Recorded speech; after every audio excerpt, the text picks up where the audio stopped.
In the weekend wrap-up, the Cricket Association continued with their Monster Energy drink-sponsored T20 competition.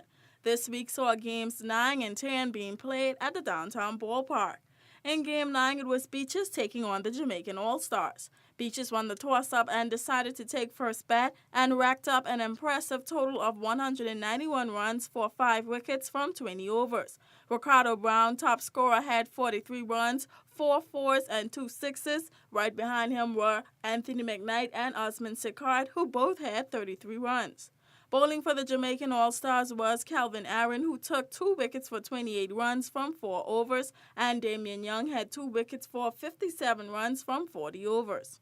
The All-Stars in reply were bowled out for 111 runs from 17.2 overs. The top scorer for the All-Stars, Austin Francis, only managed to gather a mere 23 runs. Beaches remain unbeaten as they handed the Jamaican All-Stars their first defeat of the competition. In Match 10, it was the Guyana Jaguars versus the Police. Up to the batting post first were the Police after the Jaguars opted to bowl first. The Police scored a massive 217 runs from 20 overs. Big player for the Police team was Ira Baptiste, who contributed 63 runs with 5 towering sixes and 5 fours. Also, Rohan Ash helped with 51 runs with 7 fours. Bowling for the Jaguars was Mark Henry. Henry claimed 3 wickets for 37 runs from 4 overs. Jaguars in their turn at the batting post were bowled out for 124 runs from 17.3 overs. Top scorer John Dolphin had 35 runs and Earl Henry made 32 runs.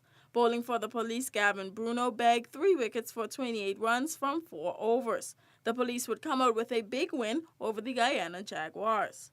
The Cricket Association was also busy with their coaching course last week in conjunction with the International Cricket Council. The course was a Level 1 coaching course conducted by Regional Development Officer for the Americas, Mr. Wendell Coppin. 12 persons were enrolled in the training, which ran for 4 days. The basis of the course was competence-based, involving both practice and theory.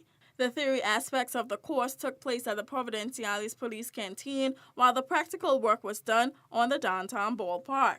The association also noted that they will be embarking on a development program of their own with the assistance of these coaches who were trained to ensure that cricket is organized at the grassroots level in hopes of sustaining and developing cricket in the TCI. More sports action comes from the Provo Hockey League with their weekly games. The PHL is approaching their final week of games this weekend before taking a break for the holiday season. In last week's games, the results were: in the first game, it was the Grace Bay Car Rental and Sales Owls and the Gansevoort Gators of the mini division going head-to-head. A big win for the Owls, beating the Gators 9-5. Game 2 was between the Bantam division with the Palm/the Sand Sharks versus the Saunders & Co. Hurricanes. A very good game to watch with good friendly competition being seen, but the Sharks would come away with that game 7-4. The third game saw another matchup from the mini division, the Cocoa Bistro Dragons and the Grace Bay Car Rental and Sales Owls. A very good game between the youngsters, with the Owls getting a double win for the day, this time against the Dragons 7-5. A close game for both teams.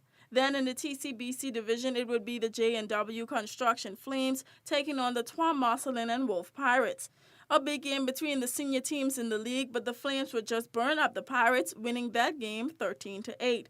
The final game saw the Star Foundation Lightning versus the Palm/the Sand Sharks, an easy win for the Sharks over the Lightning, ending the games for the day with a win of 4-1.